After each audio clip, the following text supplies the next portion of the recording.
I was flying to New York to visit this good friend of mine, and just as the plane was landing, I was getting that kind of, fidgety feeling of wanting to check my cell phone, and I was thinking, it wasn't that long ago that when a plane landed, we would all lunge for our cigarette packs. Well, actually, we used to all smoke on the planes.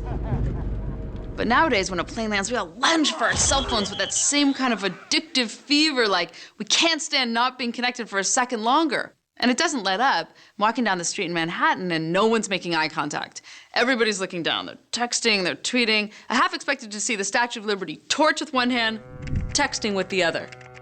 So I'm finally at lunch with this really good friend of mine, and we are having a fantastic time. I haven't seen her in years. We're laughing, drinking, talking, but I'm still getting this urge to check my email. And I was like, Tiffany, stay focused. You traveled all the way across the United States to see her. Stay focused. But eventually it was like, it overtook me. And then I faked needing to go to the bathroom. So I excuse myself, grab my phone, I go into the bathroom stall, kind of hiding, texting, emailing, thinking, what if I become? Another day, I take your pain away.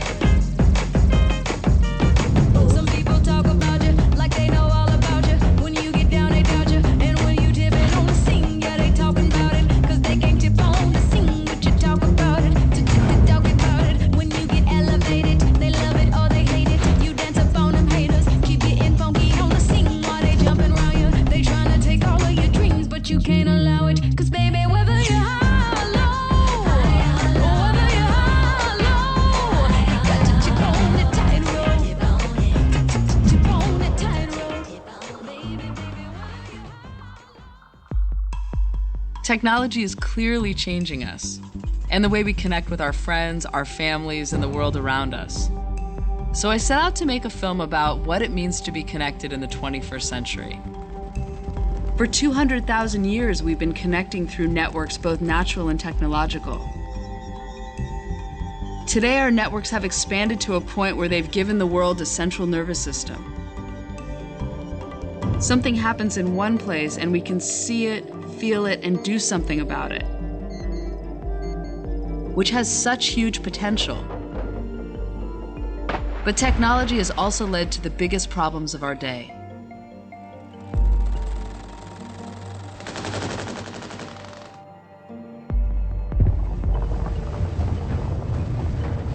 It's accelerating our connectedness in ways we can't even predict.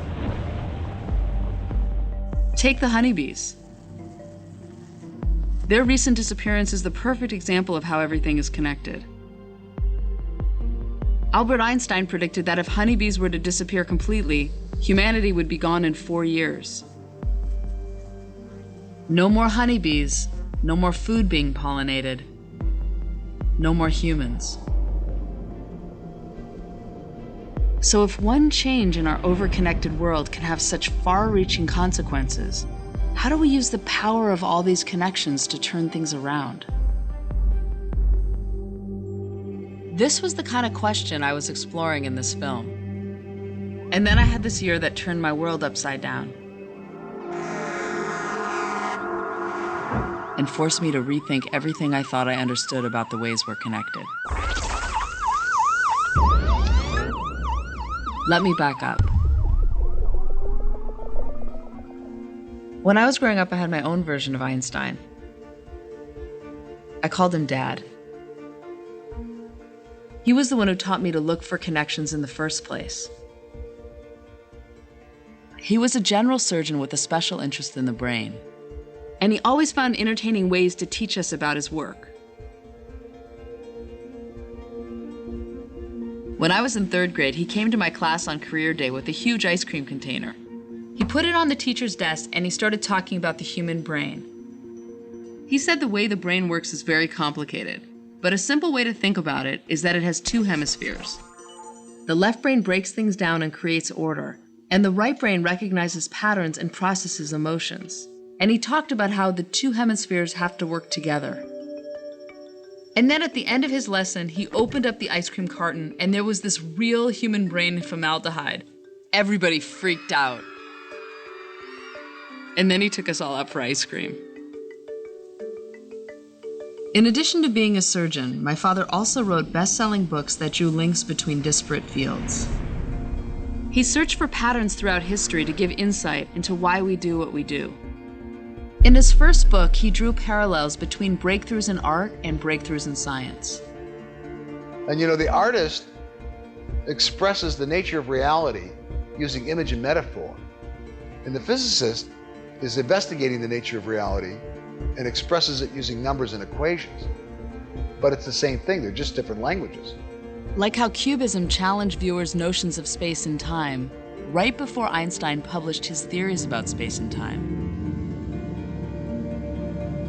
Or how the artist Seurat started painting using tiny dots right around the same time that scientists theorized molecules.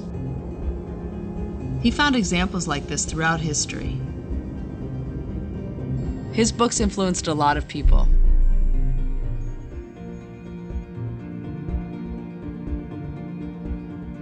Sometimes he was criticized for not being an expert in the fields he wrote about, but I think it was his outsider perspective that allowed him to see these bigger connections. My father could talk about any subject. We like to call him Lennypedia. He and I had been talking about making a film together for years.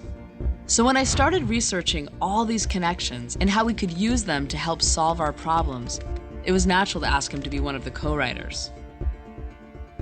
Especially since he and my mom pretty much co-wrote my brain. And I definitely needed help. Just look at my first notes. I spent weeks staring at this picture, wondering where to even begin.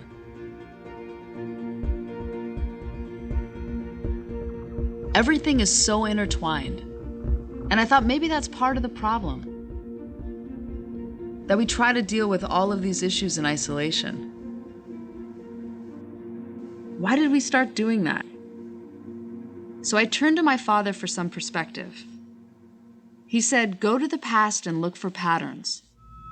Pretend you're an alien looking at this unusual species called humans. So I did. I hired a narrator to help give that omniscient vibe, and I went way back. Once upon a time, a single point exploded into the universe, which caused a chain reaction that led to life. For a time, dinosaurs lived large. Then, not so much. One theory of why they died out is that they couldn't adapt to the new flowering plants that depended on bees for pollination. Bad news for the dinosaurs. Good news for the bees. Then a new group of very adaptable mammals emerged. They were social, lovable creatures who loved to connect with each other. At first, there were very few of them. But they had a couple of things going for them. Their opposable thumbs, which were really good at grasping stuff,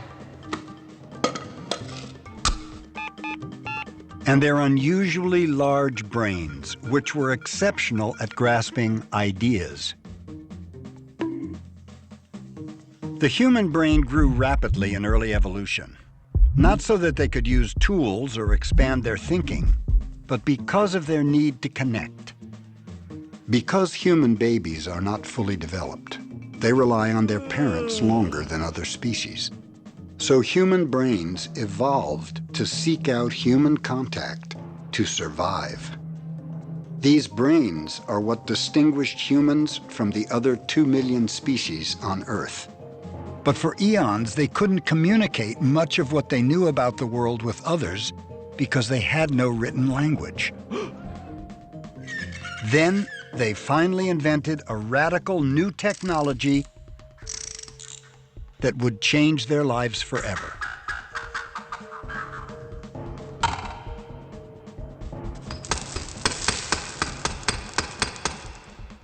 The alphabet made it easier to keep a narrative record, to inform future generations about what had happened and what had been learned. By accumulating knowledge, humans were able to progress and multiply.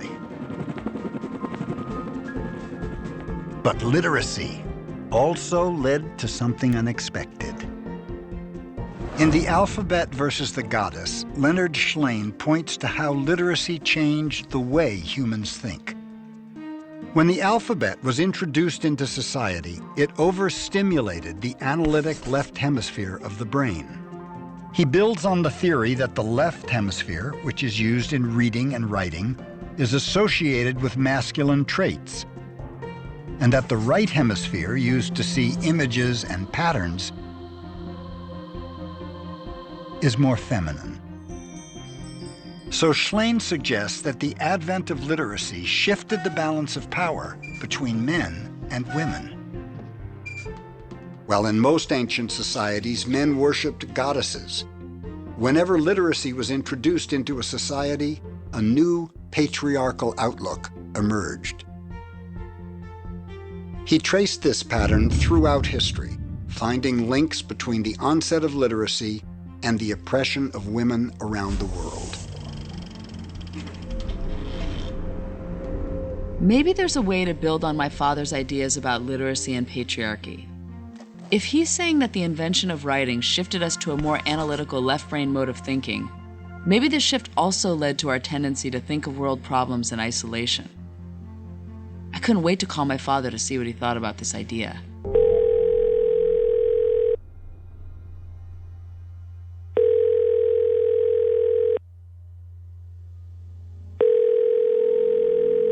But no one picked up.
I felt like a child again. I remember when I was 4 years old, we were skiing and we were on one of those really long chairlift rides. And I was just beginning to get on the ride and I slipped off and my father grabbed the hood of my coat and I was dangling from the chairlift and he was holding me with everything he could. We were up 40 feet and there was snow beneath us, but we could see rocky cliffs just ahead. And he looked at me and said, "I can't hold on to you the whole way. It's safer to let you go here over the snow." And I kept saying, "Daddy, Daddy, don't let me go." And he looked into my eyes and he said, "You're gonna be okay." And then he dropped me.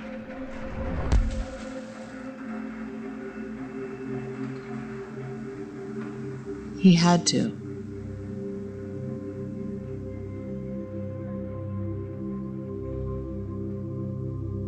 And here I was suddenly feeling the same way. Like, "Daddy, don't let me go." I couldn't imagine my world without him.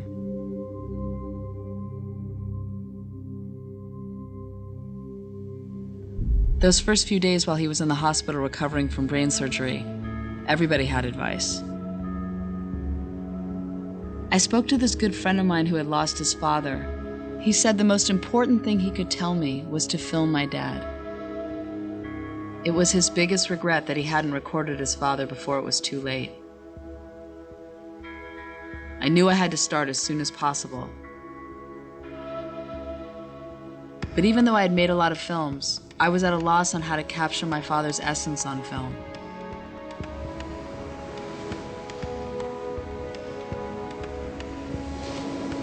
My father always said we're the only species that knows we're gonna die, and that so much of what we do is driven by that knowledge. My mother would say emotional connection is what drives everything we do.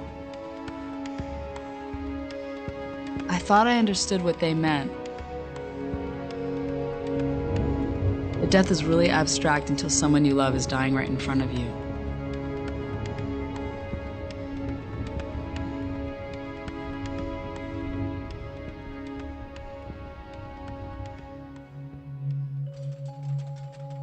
And then a few days after my father was given around 9 months to live, my husband Ken and I found out I was pregnant. But we had been through 5 miscarriages.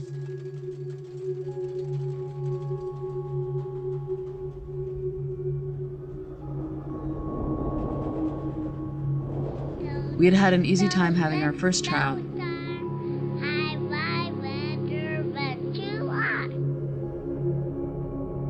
But having a second child turned out to be a lot more difficult.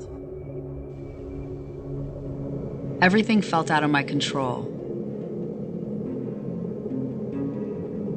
Except when I was working on the film.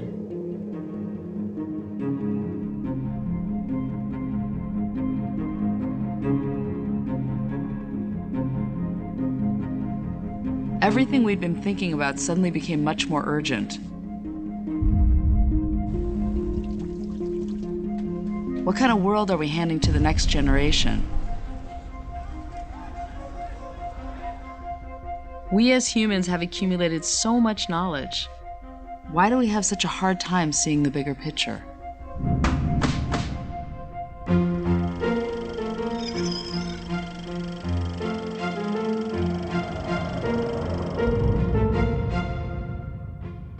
As humans in Western civilization progressed, men dominated, and so did left hemisphere thinking. Whenever a problem arose, their strategy was to break it down into simple parts to solve it. They divided and subdivided, isolated and analyzed.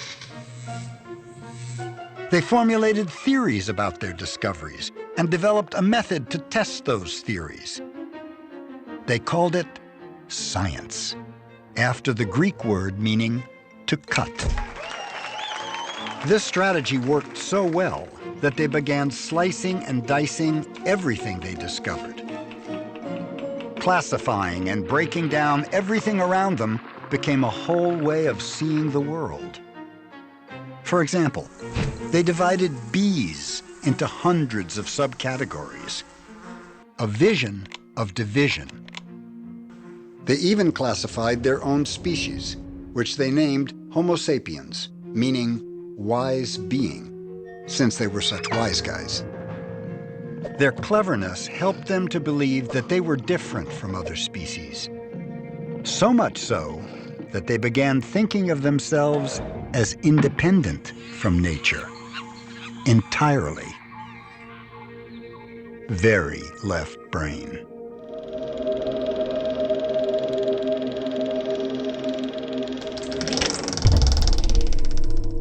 My father's tumor was in the left side of his brain, in his speech center.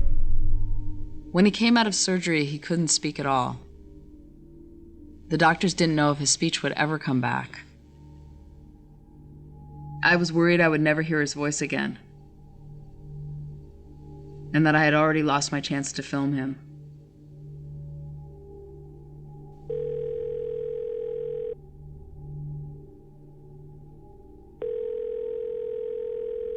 Hi, this is Leonard Schlane. Please leave your name and your telephone number very slowly. Thank you so much. Bye. I was so used to calling him every morning to talk about everything that was going on, and it was really hard not to. There was so much going through my head. What kind of world have we created where we have this epidemic of cancer? What's causing it? I mean, we're directing all this radiation right at our heads. What are studies going to say 10 years from now about cell phones and cancer? Or the toxins and pesticides and stress. All the same things we're talking about with the disappearance of the honeybees. What are the bees telling us?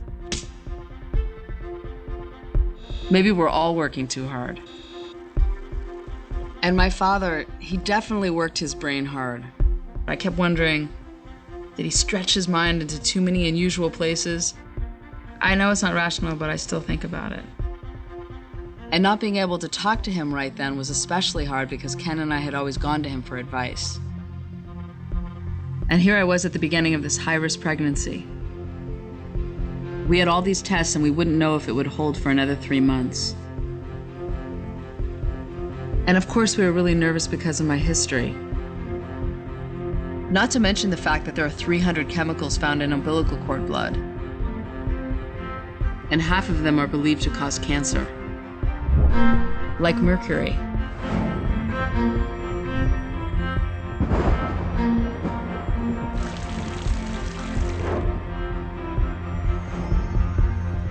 After all the miscarriages, I finally was trying in vitro, and this was our third and final attempt. We had our first ultrasound appointment a few weeks after my father was released from the hospital. He still couldn't speak clearly, but it was a big moment, and he and my stepmother, Ina, really wanted to come. The doctor turned on the monitor. I was pregnant with twins. It was such a relief after everything we'd gone through. All the visits to the hospital, the tests, the shots, the uncertainty. My experience was so much different from my mother's generation.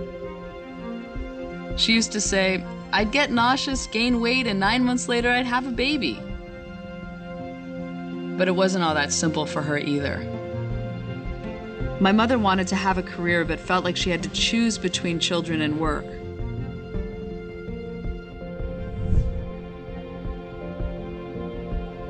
It wasn't until after she raised us and my parents got divorced that she got her PhD in psychology. I, on the other hand, wanted to have my career established before I started to have children. Growing up, my father wanted us all to become doctors. He even bought my sister and me the book, The Making of a Woman Surgeon, 4 times. But I didn't want to become a doctor. I was fascinated with filmmaking and how film and technology could connect people around the world. In 1984, my dad gave me a Macintosh. It was right after my parents got divorced. And in the middle of my parents' separation, that computer was my link to another world. I had a modem and I would connect to the library, which was really exciting at the time. Then in the late 80s, still well before the World Wide Web was created, my friend and I wrote this proposal in high school about how students from enemy countries could communicate through their computers. We called it Unitas. I was invited to be a student ambassador to take that idea to the Soviet Union. But once there, my bubble was totally burst. I was so naive in thinking that people would have computers when there was barely enough food. It was a big wake-up call for me. Then in 1994, someone said to me, "You have to see this thing called the web." It was love at first sight. Here finally was this framework for a global conversation. I was blown away. I started the Webby Awards and spent the next decade focused on the web and where it was taking us. We all know that the true international language is HTML. We all invented the internet. Oscars, Emmys, Grammys, Tonys, the big award shows all have one thing in common: endless acceptance speeches. So we can all be glad the people who run the Webbies, the awards for websites, have found a way to keep those speeches short. All acceptance speeches must be 5 words or less. Please don't recount this vote. Then I met Ken at one of my dad's talks on art and physics. Ken was a robotics professor who also did art installations that connected robots to the internet, to gardens, to make commentary on society. He was my true love at first sight. Conclude our toasts this evening. Professor Ken Goldberg wants to come up and end our toasting portion. Ken? Thank you, Albert. Mazel tov on this very important occasion. And today you answered one of the most important questions of your life by saying I do. So right now I'd like to ask you another question. May I have your daughter Tiffany's hand?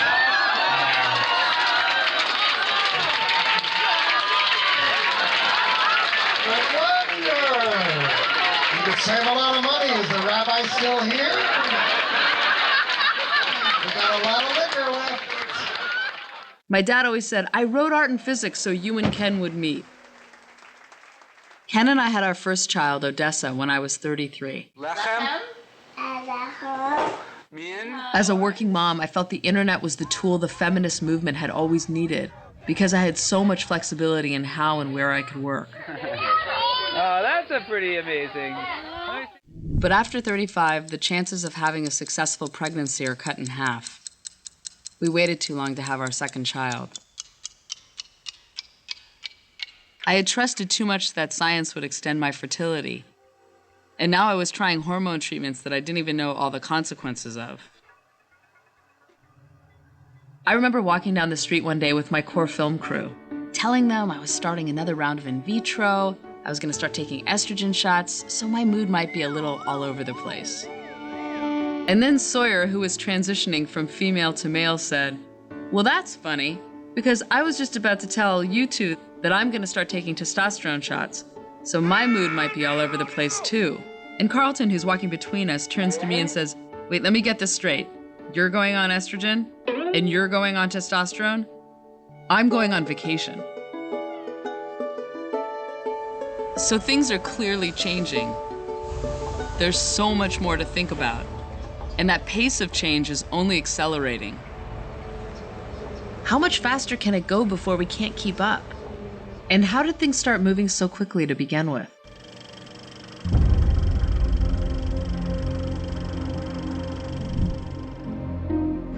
Thanks to humans' analytic way of thinking, progress toward a better quality of life accelerated.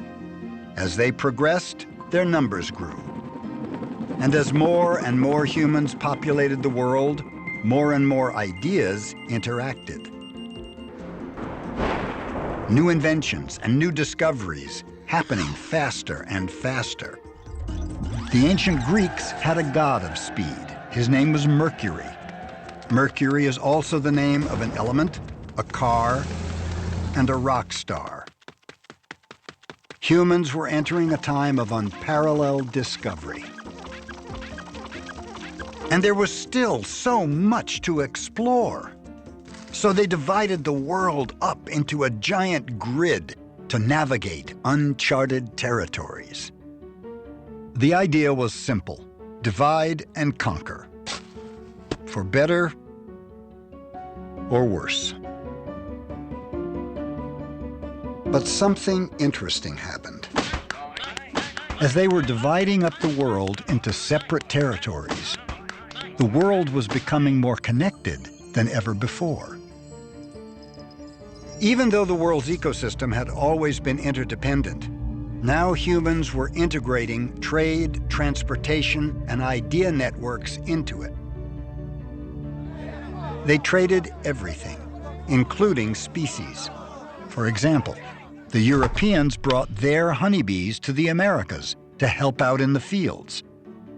The Western way of dividing and specializing was spreading around the world through these new channels, thanks in part to one particular invention which could reproduce and help circulate ideas like never before. Powerful, controversial ideas like democracy, Charles Darwin's theory that all life is connected, and political scientist Nicolas de Condorcet's idea of the power of collective thinking, which proved that a group of minds was more often correct than a single mind thinking independently, and formed the basis of the jury system. Ideas were spreading so fast that these wise beings called it the Age of Enlightenment.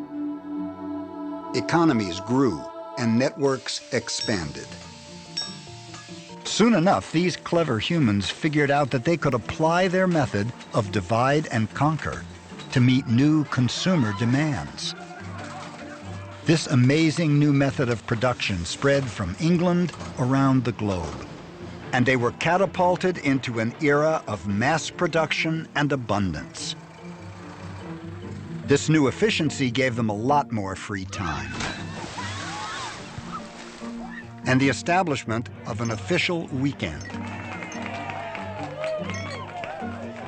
During the Industrial Revolution, they predicted that by the 20th century, they'd be so efficient that they would only be working 4 hours a day.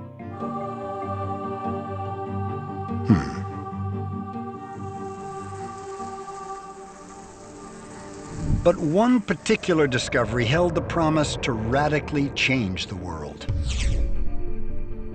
A scientist named Marie Curie discovered that an element called uranium emitted energy when its tiniest components break apart. People all around the world hoped that this radioactive energy could provide a miraculous and limitless new source of energy that could be used in the name of progress.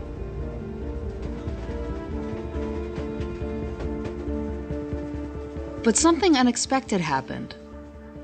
Marie Curie also stumbled upon the first treatments for cancers using radioactivity.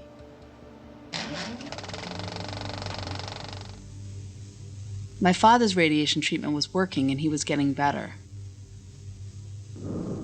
His speech was starting to come back, but he wasn't able to articulate very clearly. I didn't know how much time we were going to have, and I started bringing around my camera wherever we went. So then you gave you clips of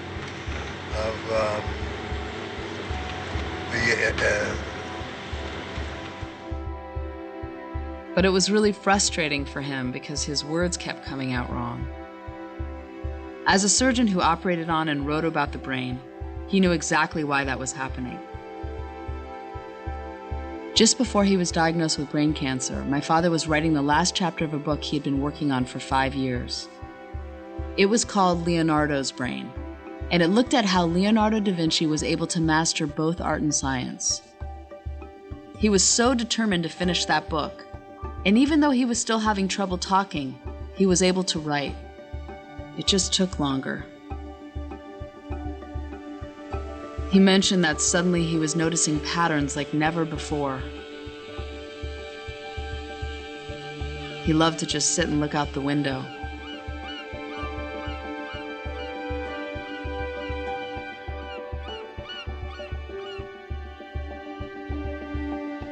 He even wrote about what he was seeing.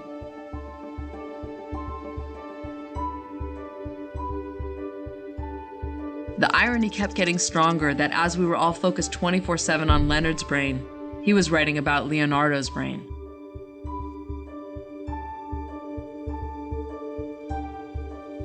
When we could find extra time, I tried to film him. He really wanted to do the interviews, and even though there were a lot of pauses in his speech, it was getting much stronger. He joked to the family, "I always wanted you to hang on my every word." Of course, every imaginable technical problem came up. One time it was the sound or the lighting, and sometimes I would just become an emotional basket case. Okay. So, what have you learned? What have you learned in life? What advice would you give to a young child? Other times I'd hold it together, but he was just too weak. What do you think that the meaning of life is? Meaning of life. And regardless, this wasn't the image I wanted to hold on to. He was my superhero.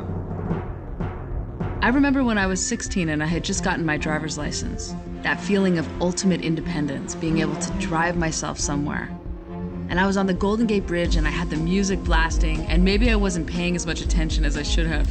And then the person in front of me slammed on the brakes, and I didn't have enough time to stop, and I bumped right into the back of the car, and got into an accident on the Golden Gate Bridge with this fresh green driver's license. I was shaking, I didn't know what to do. I got out of my car, causing this huge traffic jam. When my father came out of nowhere, it was almost like he had a cape, and he arrived and said, "Honey, get back in the car, I'll take care of things." I didn't know it, but he had been right behind me all along, watching the way I was driving. There have been many instances when a crisis happens and I'm kind of looking over my shoulder, hoping he's gonna stride up and give me some guidance on what to do.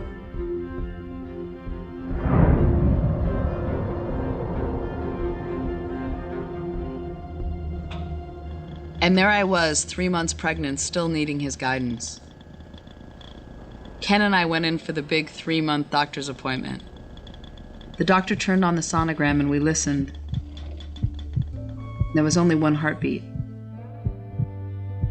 One of the twins had died.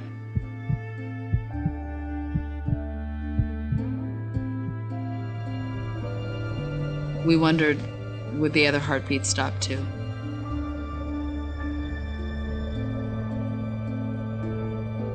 But the doctor said that actually it would strengthen the remaining baby's odds for survival.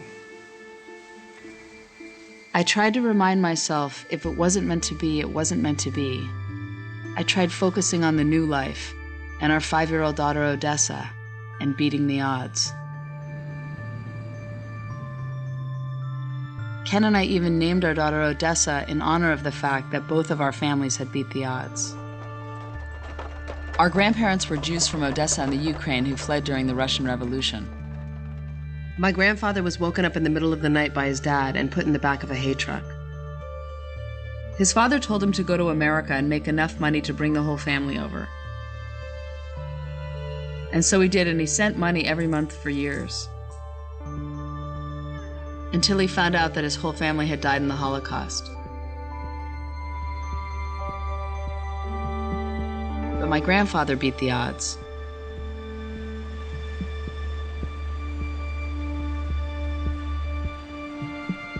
And my dad needed to beat the odds.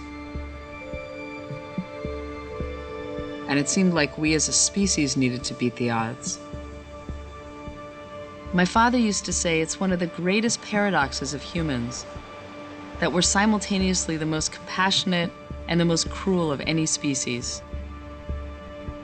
How can we tap into our connectedness to overcome our self-destructive impulses?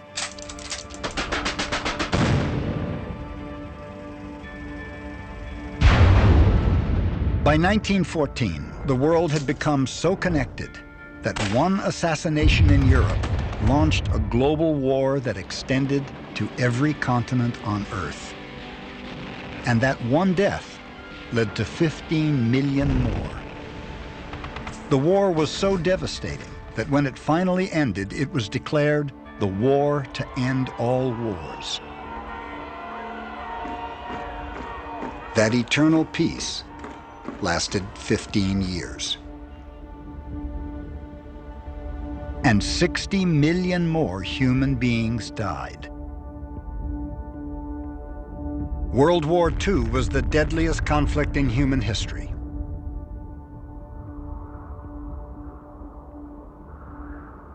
The more connected humans became, the greater the consequences of their actions. What would Madame Curie have thought? In any interdependent system, every action leads to a chain reaction. Like in 1958, China's leader, Chairman Mao, initiated the Great Leap Forward, a campaign for progress. He wanted to eradicate the sparrow.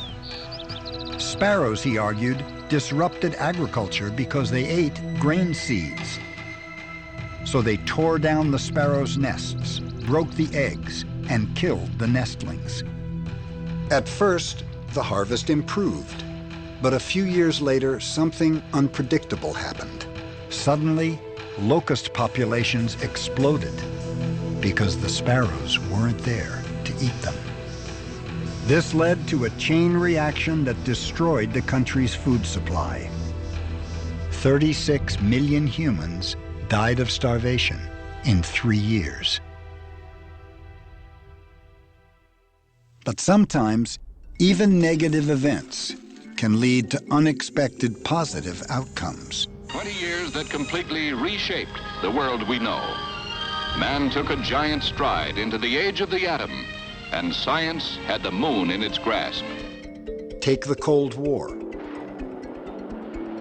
A competition between the United States and the Soviet Union, which led to two of many monumental developments.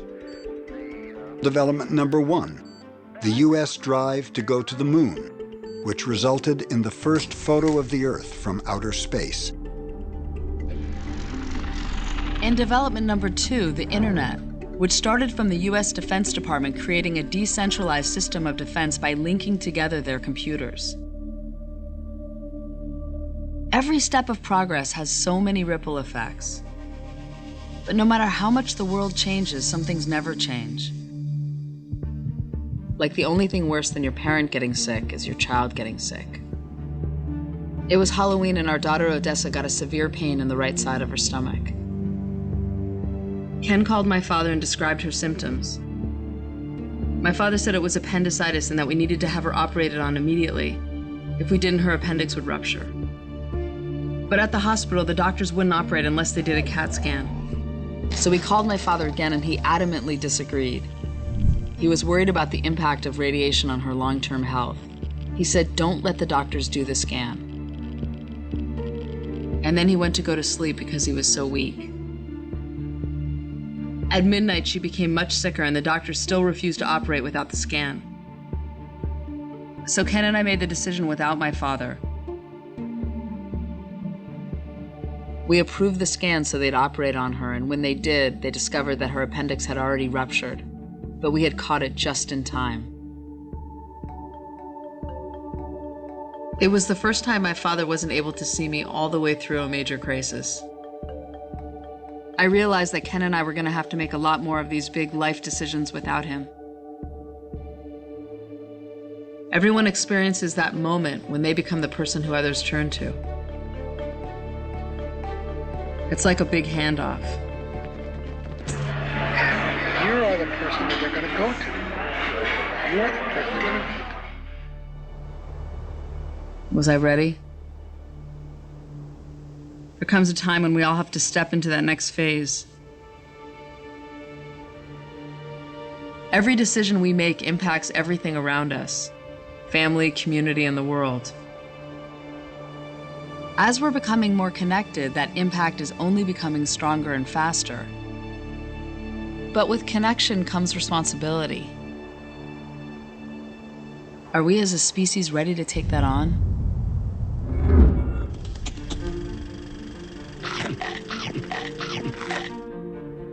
This left brain way of thinking became so successful that humans felt they could create anything they wanted, whenever they wanted, without thinking of the cost. This insatiable desire to consume accelerated after World War II, when the American economy was flourishing. The men came home, the women had babies, and everyone started buying stuff. The idea was simple: spend money and the economy would keep growing, which meant that production had to become hyper-efficient. Soon the world had become so connected, humans were able to divide up different parts of production and outsource those pieces to places where production was cheapest. To some, this accelerated progress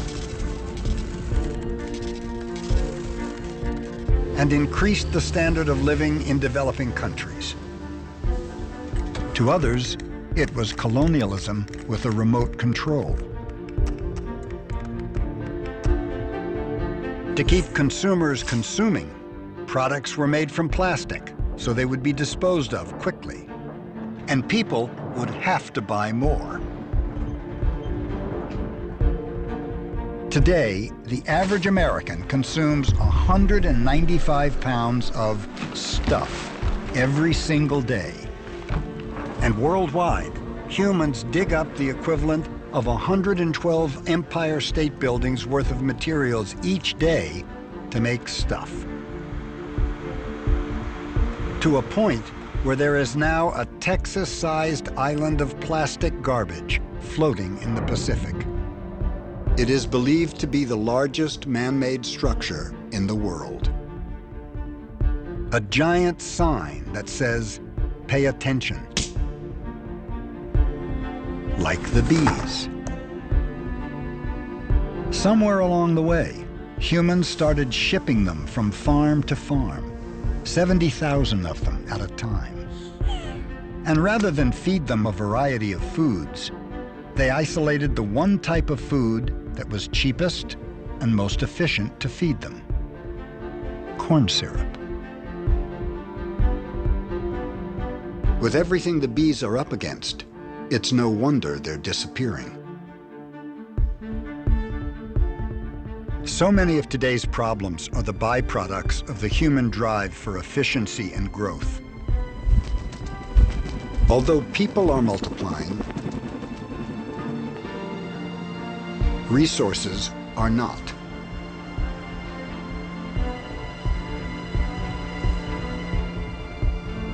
Humans invented technology to survive amid scarcity. Technology transforms nature into resources that appear to be always available. But humans are starting to view themselves as resources that are always available. What began as a way to improve life is now threatening to consume it. Since the consequences of human actions are faster and more global than ever, how can the human species use this connectedness to its advantage and take the next leap in human evolution? Maybe our first step is to stop and think more about where we want to be headed.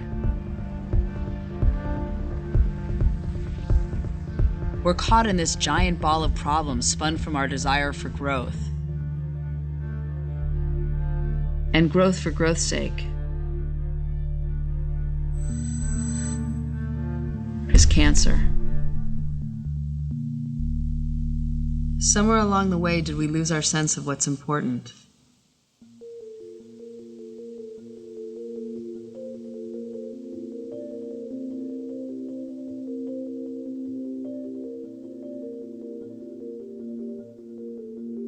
There's an old story about a tourist who sees a fisherman resting and asks why he's not working. The fisherman says he already caught enough fish for the day. The tourist explains that if he caught more fish, he could sell them and use the money to buy another boat and hire workers to fish for him. If he worked really hard, in a few years, he'd have a whole fleet of boats and crews to man them. Then what? Well, you wouldn't have to work so hard. You could rest during the day. The fisherman replied, "That's what I'm doing now." It was very clear how I needed to spend my time. Yeah, hi, baby. It's your father, and I want to talk to you. So give me a call later this evening. Thank you.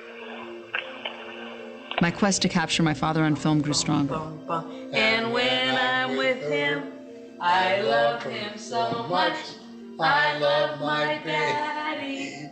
My daddy loves me. Yeah. My father's treatment was going really well. Life's good. Life's good? Life's good. And then I got a call from my doctor. I was ready for bad news, but she said that the final pregnancy test showed that the baby was gonna make it. All the miscarriages, years of trying, finally we were gonna have another baby, a sibling for our daughter. What did we just find out? She's happy. Someday we'll show this to you. Having a sibling for Odessa was so important to her, and to me. Going through infertility really made me question why I wanted to have another child so badly. Especially with all the population issues in our world, which is connected to everything else.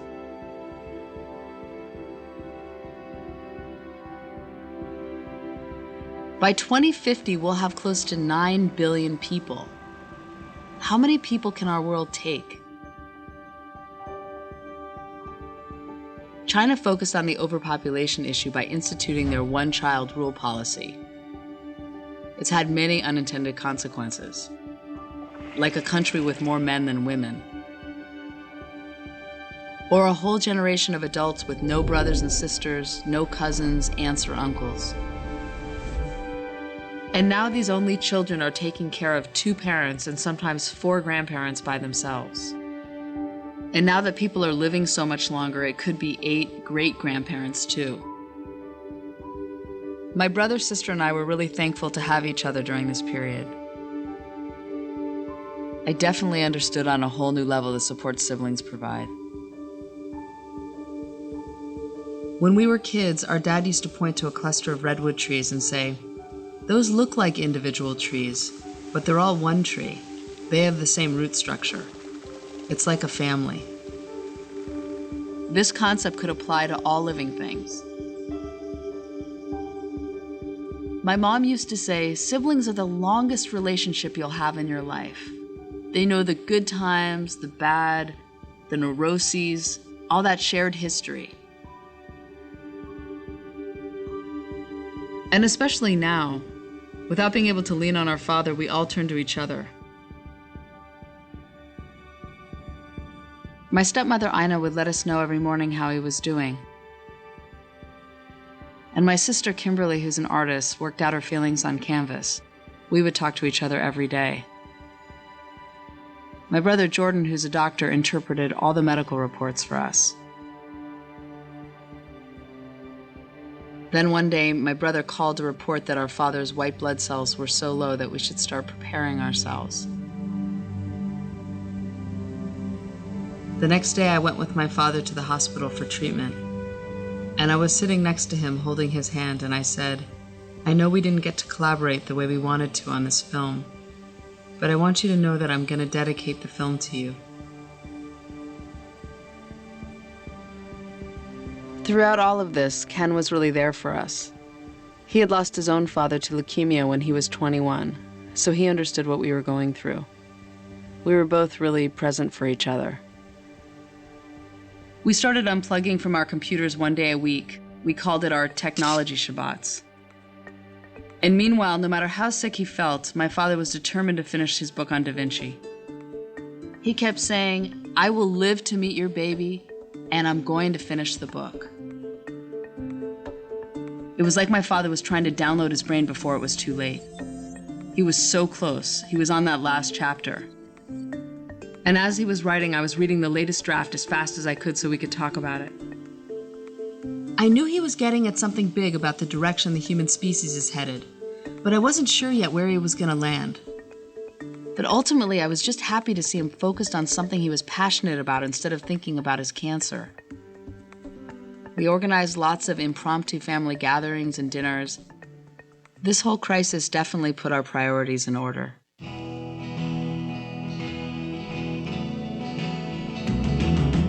There have been moments throughout history when crises have made people reevaluate the way they think about the world. In the 1960s, groups all over the world invested themselves in one another's struggles because they realized the interdependence of human rights.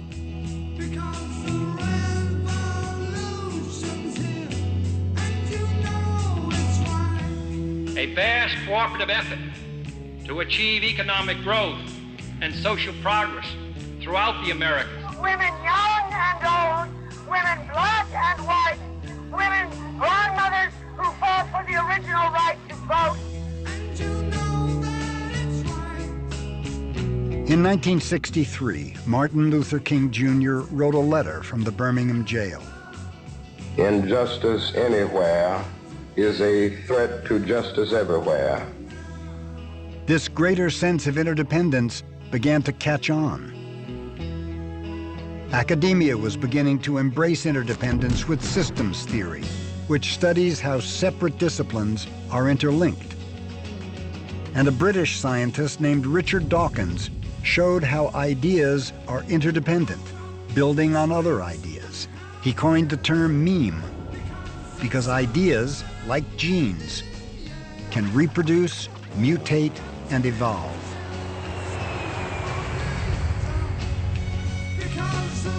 Interdependent thinking also accelerated due to the proliferation of electronic media like television, which allowed people to see what was happening in other parts of the world.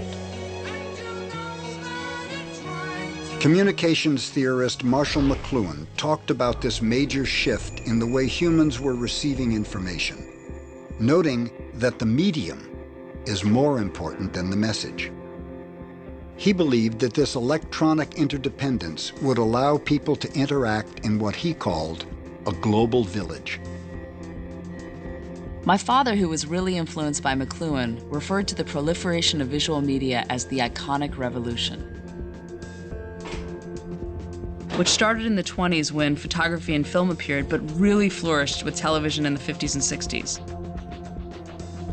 He believed that this started to reactivate the collective right hemisphere, and that as more and more images circulated through new technologies, women would continue to take on stronger roles in society, which would eventually lead to a more egalitarian view of the world. Leonard Shlain referred to two images that did more to convey the connectedness of the world than any text could have. The first showed the result of thousands of years of left brain dominance. And the second demonstrated the shift back to the right hemisphere, the big picture.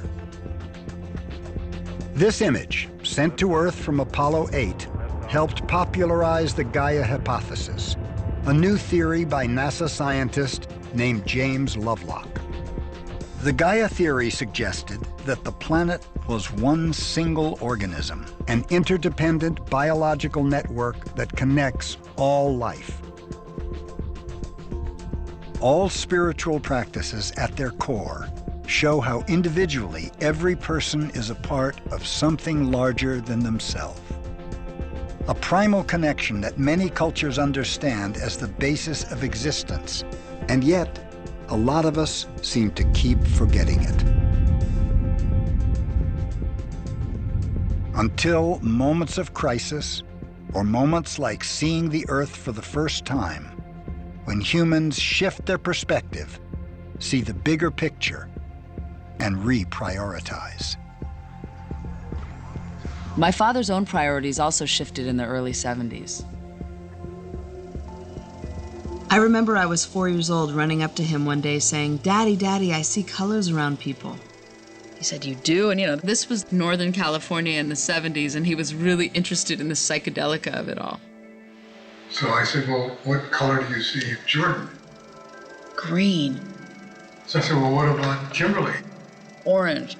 So I said, "Well, what color do you see your mother?" I said, "Yellow." "What about me?" And he turned to me and I said, "Black. It's all around you." And then about 4 months later, he was diagnosed with cancer for the first time. He was 37, and he was told that he was going to die.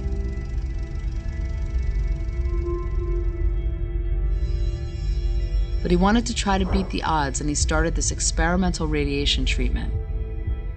After that, he used to ask me what color he was all the time. And one day he said, "What color am I?" And I had just gotten a new set of Crayola markers, and I saw magenta all around him. And then shortly thereafter, he went into a miraculous remission. He had always felt like he had been given a second lease on life. So I decided that I would absolutely become dedicated to my children.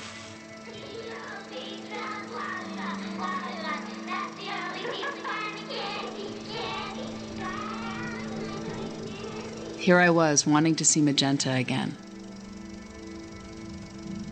It is January 30th, 2009, and Here I am. you're here. Yes, I'm still here. Does that surprise you? Well, I mean, I had The jaws of death. I had doubts 6 months ago. My father was again offered to do an experimental treatment. And just like when he was 37, he wanted to try to beat the odds. And then the crazy thing is, it did work. The new treatment shrunk his tumor by 70%. We were stunned. Everyone was stunned.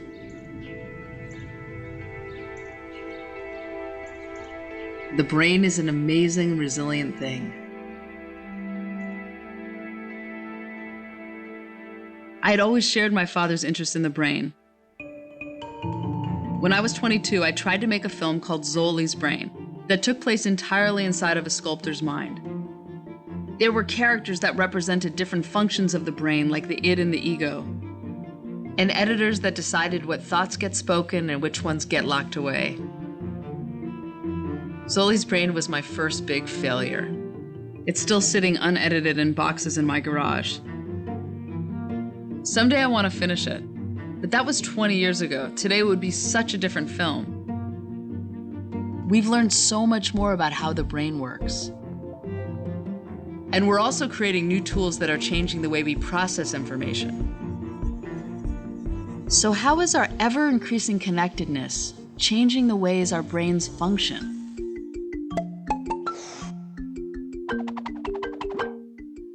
The human brain is one of the most complex biological systems on Earth, consisting of 100 billion neurons, processing 70,000 thoughts a day. It releases a hormone called oxytocin when humans connect with each other. Their brains also release oxytocin when they hug for more than 6 seconds. New mothers are flooded with it. Oxytocin decreases fear and anxiety and creates empathy, trust, and cooperation, which reinforces our urge to connect. But sometimes we overdo it. Some studies show that multitasking drops IQ scores by 10 points. It's the equivalent of being stoned. The human brain is also designed to seek pleasure because of a hormone called dopamine, which trains humans to do things that make them feel good over and over again. Researchers now know that the brain releases dopamine when new information is received. So every click, search, tweet, or text has the potential to stimulate the same hormonal rush as sex, drugs, and rock and roll. But an interesting thing happens with dopamine. You never fully feel satiated. It's called an infinite dopamine loop, when humans fall into an infinite cycle of wanting more, which might explain humans' insatiable hunger for knowledge and connection. It could also explain my sneaking off to tweet. Sophocles once said, "Nothing vast enters the life of mortals without a curse." My father always used this in his books, and I think about it all the time. Technology is vast and has so much potential, but it's also a curse. Our attention is pulled in so many different directions. But connecting widely can sometimes be at the cost of connecting deeply. The important thing becomes to prioritize how we focus our attention. Knowing how to plug in mindfully and also knowing when to unplug. Because we can't escape these technologies. We're only going to become more reliant on them. In one of my father's books, he points to the theory that computers and technology are extensions of our brain. He writes that the human brain had to stop growing at a certain point because its large size was causing women to die during childbirth. And if the brain had continued to grow, too many women would die, and so would the human species. Which is why we eventually created technologies to extend our brain's capabilities. Extended brains first on our desks, then in our pockets, and now in the clouds.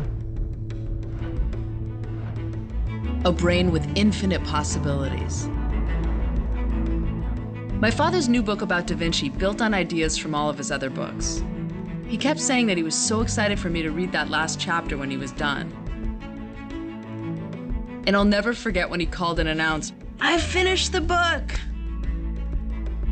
Although I had a hard time understanding what his new book was about, when I read that last draft, it all became clear.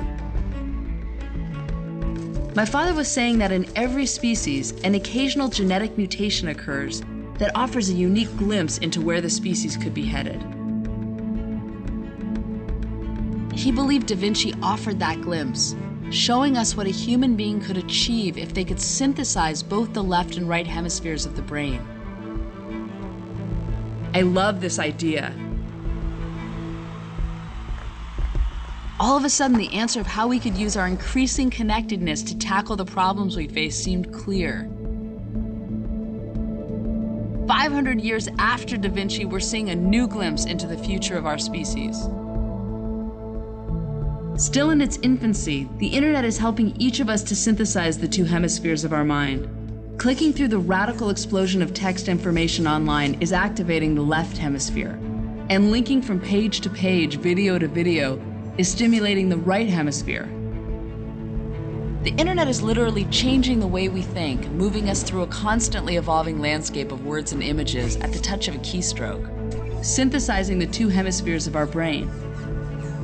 If this rewiring of the brain is happening on an individual level to each person who uses the web, imagine the cumulative effect of a Da Vinci-type brain synthesis on a global scale. Today, there are close to 2 billion people online. What would the world look like if everyone on the planet could be online? It's not that far away. There are already 5 billion cell phones on the planet.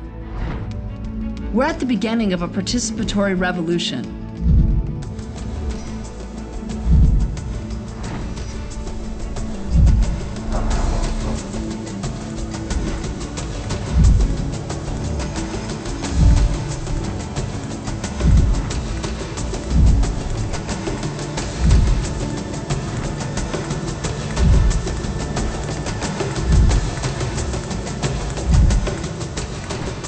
Where people's ideas are free to interact, reproduce, and cross-pollinate instantaneously, creating new hybrid ideas that combine perspectives from all over the world.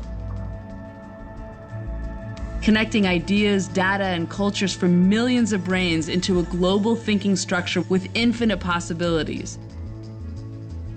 Where each text, hyperlink, or tweet is like a neural synapse firing out to everyone you're connected to.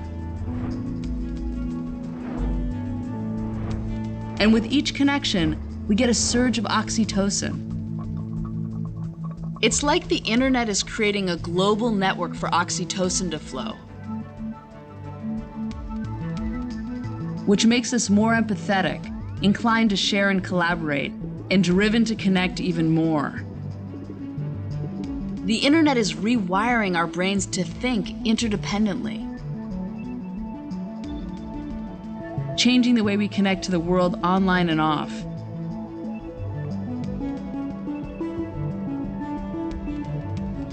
I thought about what my mother said, that emotional connection drives everything we do. So if we can just channel that emotional connection, we'll be compelled to work together to solve the problems we face and take humanity to the next level.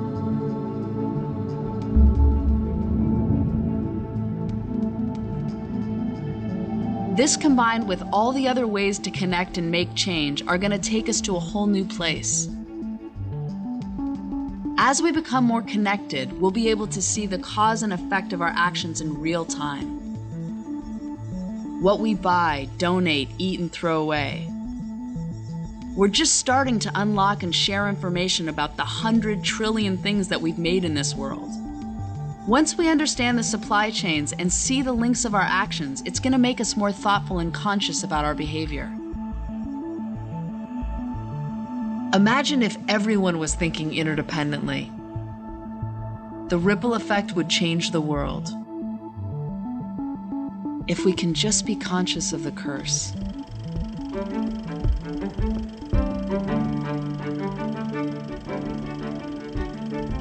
In the beginning, the invention of the alphabet rewired the human brain to divide everything into isolated parts, which helped human beings to understand the world better. This approach led to great progress, which eventually accelerated until it threatened to consume them. Today, the human species is at a crossroads. There are more humans on the planet than ever before,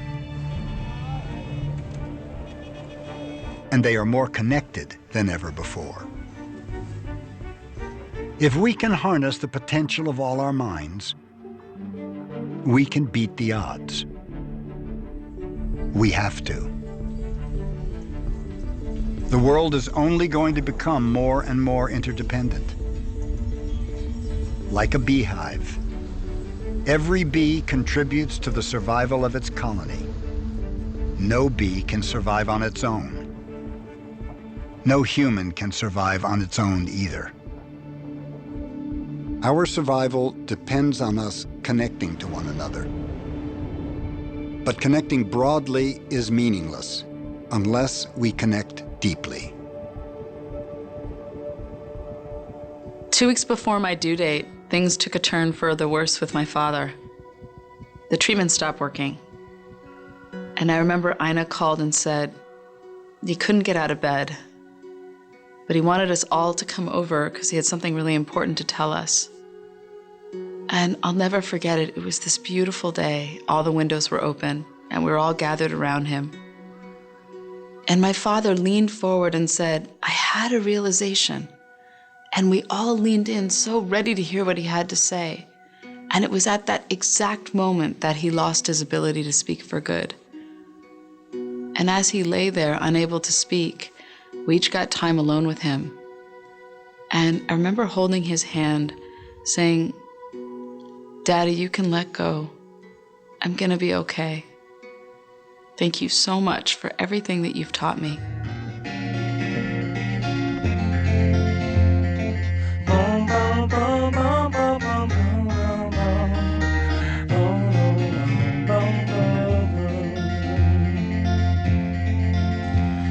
I'm happier than the morning sun. That's the way you said that it would be. If I should ever bring you inside my life, I'm happier than the morning sun. And that's the way you said that it would be. If I should ever bring you inside my life, all of my life I was alone, didn't think I'd find my part. Now I see there's joy inside your heart. Every day I search for the star that never was in the sky.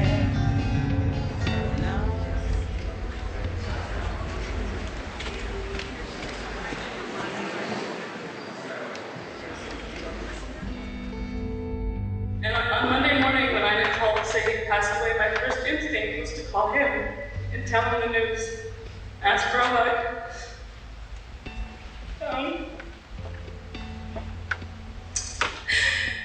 So about 2 months ago, I built up the courage to ask him what he wanted his funeral to be like. And he kind of surprised me. He said he really wanted to be here. But knowing my dad, it didn't really surprise me. And then he said he had an idea and he asked for my help. So here it is.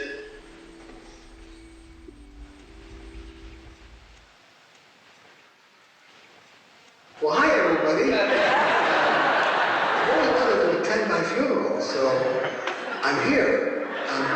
But I'm really not here. I'm somewhere else that I can't tell you because it's a secret. Nobody knows. I love you all, and I'm really going to miss you.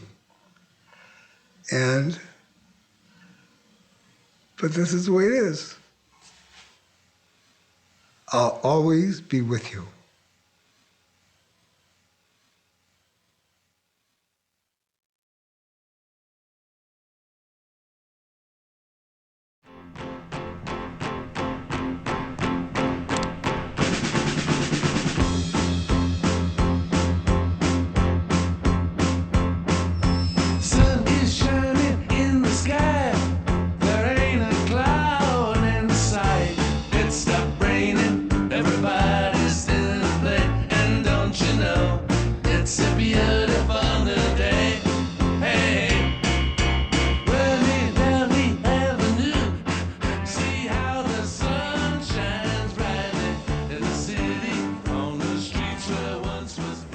And while I was so worried what the world would be like without him, I understand that everything he taught me is still guiding me right now, right here, as I'm talking to you, even though I was a little nervous to do it. I realized that my father and I, like our species and our planet, our past and our future, are fundamentally interdependent. The Talmud has this saying that when you teach your children, you teach your children's children. We're standing here on the edge of all human knowledge, ready to take that leap. We've got to push on that edge. And my father used to always say, if you're not living on the edge, you're taking up way too much space. So here we are on the verge of taking that leap. For centuries, we've been declaring independence, and perhaps it's time to finally declare our interdependence.